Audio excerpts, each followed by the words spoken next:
जो उस वक्त ईमानदार थे, लेकिन हमारे यहां की बौनी राजनीति ने सत्ता का अपना एजेंडा था, उनसे आज आप नफरत कर सकते हैं, लेकिन पढ़ा लिखा समाज किसी भी चीज को तथ्यों के आधार पर बात करता है।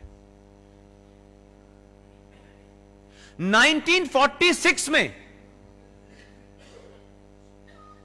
चुनाव हुआ भारत में। एक पार्टी थी ऑल इंडिया मुस्लिम लीग, आप सब जानते होंगे। उस चुनाव में मुद्दा यह था कि भारत का विभाजन होकर के पाकिस्तान बनना चाहिए कि नहीं बनना चाहिए। 475 सीटों में ऑल इंडिया मुस्लिम लीग को 425 सीटें मिली। मोरलेस भारत के 99% मुसलमानों ने भारत के विभाजन के हक में वोट दिया। मुल्क बढ़ गया, लेकिन यहां से 2% लोग नहीं गए। यहां तक भी ठीक है, यह मैं इस रेफरेंस में लेके आना कहना चाहता हूं, जाके आप आज की स्थिति को बेहतर समझ पाएंगे। ऑल इंडिया मुस्लिम लीग के ऊपर 1947 के बाद बैन लगा। आप सबको आरएसएस के बैन लगने का तो पता है, इसके बारे में तो बहुत बताया जाता है। इसके बारे में नहीं बताया कि ऑल इंडिया मुस्लिम लीग पे भी बैन लगा था। लेकिन आप देखें कि जो उनका संविधान था ऑल इंडिया मुस्लिम लीग का, वो एज इट इज रहा। आजकल तो नाम बदलने का फैशन है, नाम बदल लीजिए, कोई फर्क क्या पड़ता है। यह बात अलग है कि जिन्होंने नाम बदले हैं उन्हें अपना ओरिजिनल नाम जल्दी याद आने लगा है, आजकल आ रहा है। और नाम भी आपको बता दूं कैसे मजाक से बदले गए हैं। हिंदू थे तो नाम था ओम प्रकाश, कन्वर्ट हुए तो नूरे इलाही हो गए। जो भगवान दास थे वो गुलाम नबी हो गए। तो आपने कुछ बदला नहीं, ट्रांसलेट करके नाम बदल के उधर चले गए। 1947 में ऑल इंडिया मुस्लिम लीग का जो संविधान था उसमें डॉट भी चेंज नहीं हुआ। बैन लगने के बाद उस पार्टी का नाम हो गया इंडियन यूनियन मुस्लिम लीग। यह रेफरेंस इसलिए लाना जरूरी है, पूरे देश में उस जमाने जिन्ना साहब और खलीकुज़्ज़मा जो प्रेसिडेंट थे उस वक्त मुस्लिम लीग के, सबने ढिंडोरा पीट पीट के पूरा देश में कहा पाकिस्तान बनेगा, पाकिस्तान बनेगा, मुसलमानों के लिए बनेगा। जिन्ना की हिस्टोरिकल तकरीर है, वो इतिहास में आपके यहां भी मौजूद है। उन्होंने कहा हिंदू और मुसलमान दो अलग अलग कौमें हैं, इनका नजरिया अलग है, इनकी सोच अलग है, ये कभी एक साथ नहीं रह सकते। इस बुनियाद पर टू नेशन थ्योरी खड़ी हुई। वो क्या हालात हुए, कैसे हुए, मैं उस पर नहीं जाना चाहता, लेकिन एक मुल्क बना मजहब के नाम पे। लेकिन कमाल यह है कि जिस मुस्लिम लीग ने भारत के विभाजन के लिए मैंडेट मांगा, भारत का विभाजन किया, पाकिस्तान के उस रेजोल्यूशन को पास किया, उस सब के बाद थोड़ी देर के लिए 1947 से 2019 में आ जाइए, भारत की पार्लियामेंट में एक घटना घटी। कुछ लोगों के लिए वो दुर्घटना है। ये सिटीजन अमेंडमेंट बिल जो था, इस पे चर्चा हुई, आप सब जानते हैं पार्लियामेंट के अंदर हर पार्टी का टाइम होता है, वो बोलते हैं। मुझे किसी से शिकायत नहीं है। जिन पार्टियों ने इस पे रुख सरकार के फेवर में रखा नहीं रखा, मुझे उनमें सिर्फ दो ही लोगों का चरित्र जो है दुनिया के सामने उजागर करना है। एक पार्टी थी कश्मीर की जिसका नाम था पीडीपी, महबूबा मुफ्ती जिसकी सदर हैं, और एक पार्टी थी इंडियन यूनियन मुस्लिम लीग। आप लोगों ने डिबेट सुनी थी कि नहीं? अगर नहीं सुनी थी तो मेरी आप सबसे इसलिए गुजारिश है कि उसको सुनिए जरा ध्यान से।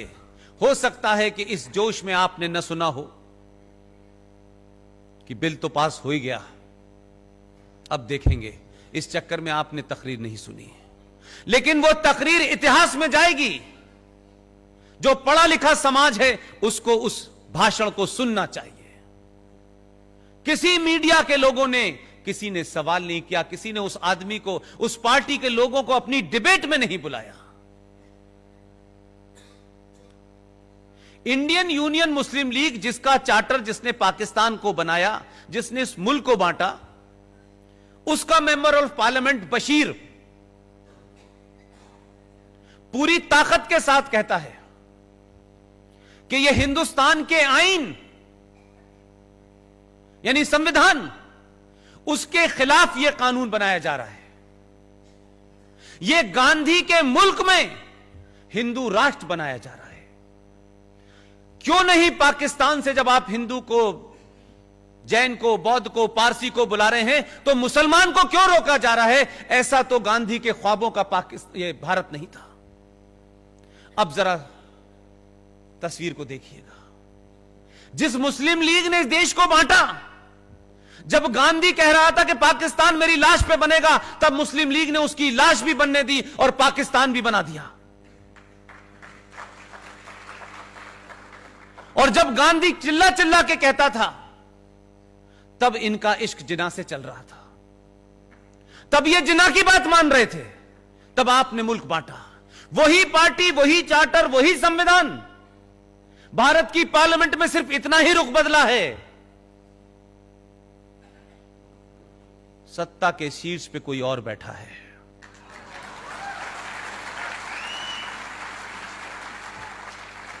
आप कैसे बदलते हैं तो गिरगिट भी रंग नहीं बदलता इतनी तेजी से। तो आपकी जब मर्जी थी, जब आप 9.7 करोड़ थे, तब आपने कहा कि हिंदुओं के साथ मुसलमान नहीं रह सकता। आपने मुल्क बना लिया, आर्मी बना ली, 70 साल जी के देख लिया उस इस्लामिक मुल्क में। जैसा भी दिया, 21 लाख लोग रिकॉर्ड पे मारे गए हैं इस देश में, पार्टीशन में मारे गए हैं। उनके रिश्तेदार, नस्लें आज भी मौजूद हैं। मेरा सवाल दूसरा है,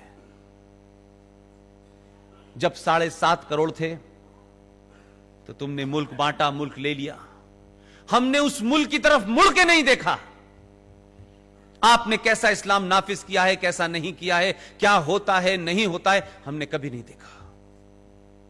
लेकिन इस 70 साल में मेरे पुरखे और आपके पुरखे, जिन्होंने अंग्रेजों के खिलाफ जाने दी, सत्याग्रह किया, कुछ भगत सिंह जैसे भी पैदा हुए और सुभाष चंद्र जैसे भी पैदा हुए, वीर सावरकर भी हर आदमी ने अपनी लड़ाई अलग अलग तरीके से लड़ी। लेकिन उन सब की लड़ाई के बाद उनको यह नहीं पता था कि हमें सिर्फ इतना सा टुकड़ा मिलेगा। हमने तो पूरे भारत के लिए लड़ाई लड़ी थी। यह बात अलग है कि सत्ता के शीर्ष पे जाने वालों ने बहुत जल्दी में इस मुल्क को बांट करके कहा कि अच्छा आप ले लीजिए, अब इधर का प्रधानमंत्री मैं हो जाता हूं, उधर के आप हो जाइए। लेकिन उस सब के बाद हजारों करोड़ों लोगों ने 70 साल में इस देश को देश बनाया है।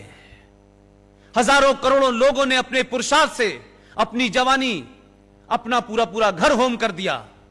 लोगों ने इस देश में 1 रुपए से लेकर करोड़ों रुपए लग टैक्स देने वालों ने इस देश में हाईवे बनाए, जहाज बने, मंगल ग्रह पे कोई जा रहा है, आज फुटबॉल की टीम कहां है, हॉकी की टीम कहां, तमाम जितना भी विकास किया वो मेरे और आपके पैसे से हुआ। अब जब यह मुल्क पूरी दुनिया में अपनी इज्जत को दोबारा से पा रहा है, जब अपने खोए हुए पुरुषार्थ को जीने की तरफ बढ़ रहा है, जब दुनिया इसका लोहा मान रही है, वही मुस्लिम लीग का मुनाफिक मक्कार मेंबर ऑफ पार्लियामेंट कहता है कि पाकिस्तान से आने वाले मुसलमान को यहां क्यों नहीं रखा जाता। मैं पूछना चाहता हूं, दोबारा से पाकिस्तान बनाना है क्या? तुम्हारा एक ही चीज के ऊपर 2 रुख कैसे हो सकते हैं?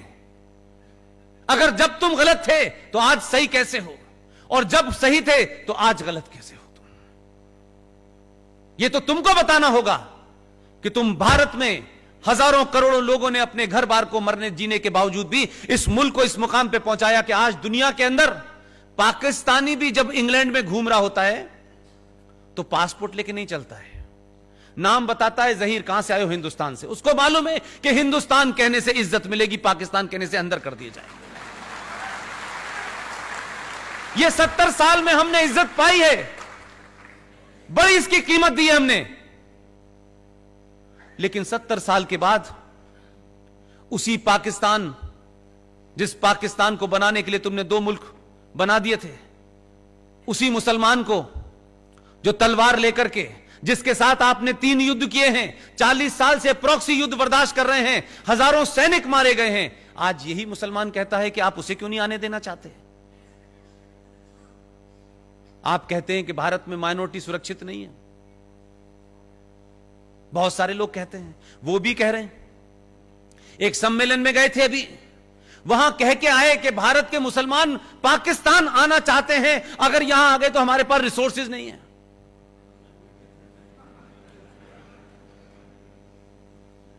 मैं तो जैसे भी हैं यहां के मुसलमान, कितने भी मुनाफिक और मक्कार हैं, लेकिन फिर भी मैं ये कहता हूं, इमरान खान और पूरा पाकिस्तान और बांग्लादेश और 57 इस्लामिक मुल्क, सऊदी अरब से लेके ईरान, इराक, जितने भी हैं, कुवैत,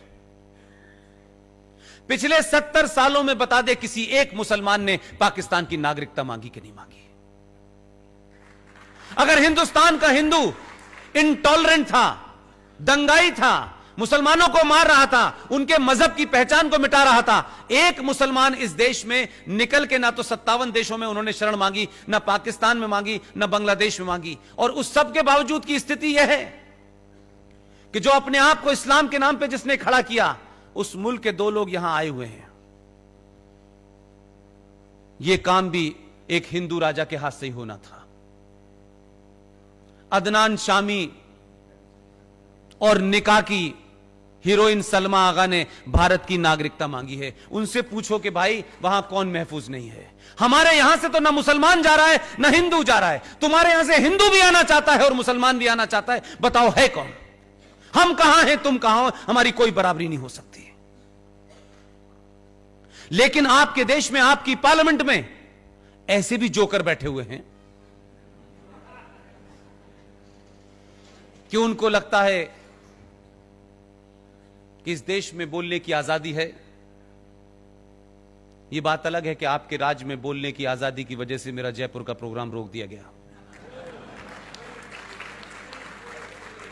इसलिए मैंने आपको दो बार धन्यवाद इसलिए नहीं दिया है, इसलिए दिया है कि आप बहादुर लोग हैं।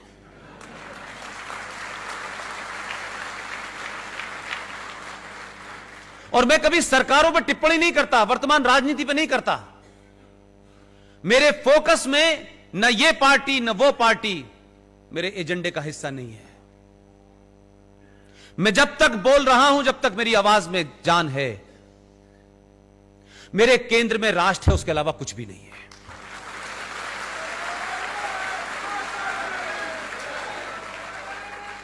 इसलिए आप किस पार्टी को वोट देते हैं, किस पार्टी को वोट नहीं देते, यह आपका निजी मामला है। मेरी सारी तकलीफ यह है, अपने पुरुषार्थ को पहचानिए, अपने इतिहास को पहचानिए।